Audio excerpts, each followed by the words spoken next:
Praise the lord. ఈరోజు మనం ధ్యానించుకోబోతున్న అంశం లూకాసు వార్త 12వ అధ్యాయం 16 నుంచి 20 వచనాలు. మరియు ఆయన వారితో ఈ ఉపమానము చెప్పెను.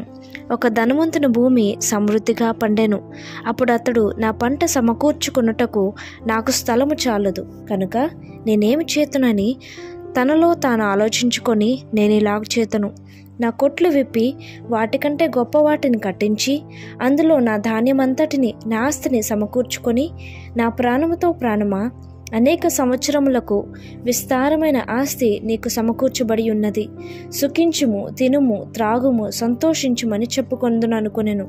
అయితే దేవుడు, వెర్రివాడా, ఈ రాత్రి నీ ప్రాణం నడుగుచున్నారు, నీవు సిద్ధపరిచినవి ఎవను వగును అని అతనితో చెప్పాను.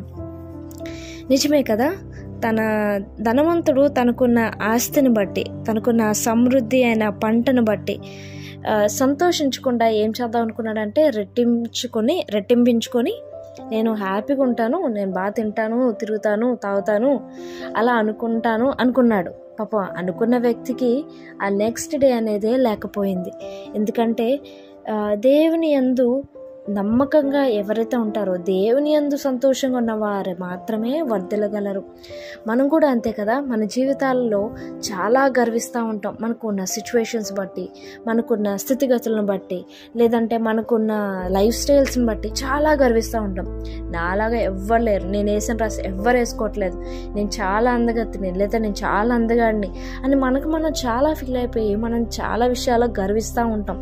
వాళ్ళకున్న కార్ మాకు లేదు, మాకున్న ఇల్లు వాళ్ళకి లేదు అని చెప్పేసి చాలా పిచ్చి పిచ్చి కంపారిజన్స్లో మన ఇహలోకంలో జీవిస్తున్నాం. అయితే ఇహలోకంలో ఏది మనం ఆశించకూడదు. ఎందుకంటే మనం జీవించాల్సింది ఇహలోకంలో కాదు, పరలోకంలో.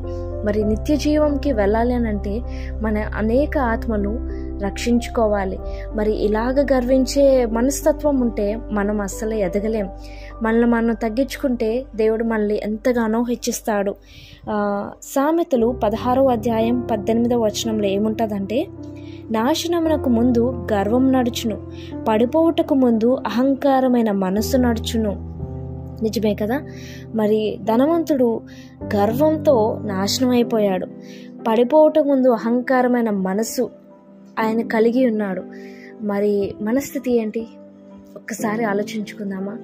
మనం ఎలాంటి స్థితిలో ఉన్నా సరే దేవుణ్ణి ఎప్పుడూ సంతోషంగా ఉంచాలి, మనం కూడా ఉండాలి. దేవుని యొక్క వాక్యం, దేవుని యొక్క ప్రార్థనతో మన జీవితం, మన హృదయాలు నిండిపోతే కానీ ఆయన ఆశీర్వాదం మనం పొందుకోలేం. దేవుడు మిమ్మల్ని దీవించును గాక. ఆమెన్.